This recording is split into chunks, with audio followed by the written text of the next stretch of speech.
அனைவருக்கும் வணக்கம். நான் பிரபாகர் ஜோதிடர். ஓம் சிவாய நமக. சிவசக்தி திருச்சிற்றம்பலம்.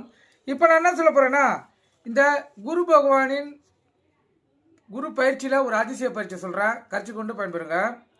குரு பகவான் ஒரு ராசியில் சுமார் ஒரு வருடம் சஞ்சாரம் செய்வார். ஆனால் 1999 வருடம் மீன ராசியில் 4 மாதம் 13 நாட்களுக்கு தான் சஞ்சாரம் செய்தார். அதாவது 13/1/1999 முதல் 26/5/1999 ஆகும்.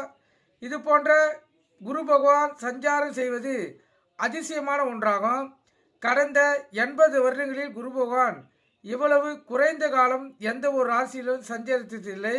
அதேபோல் அடுத்து வரக்கூடிய 50 ஆண்டுகளில் இவ்வளவு குறைந்த காலம் குரு சஞ்சரிக்க போவதும் இல்லை என்று நூலில் ஆராய்ச்சியாளர்கள் கருத்து தெரிவிச்சிருக்காங்க. நீங்கள் கருத்தில் கொண்டு பயன்பெறுங்க. நன்றி, வணக்கம், வாழ்க வளமுடன்.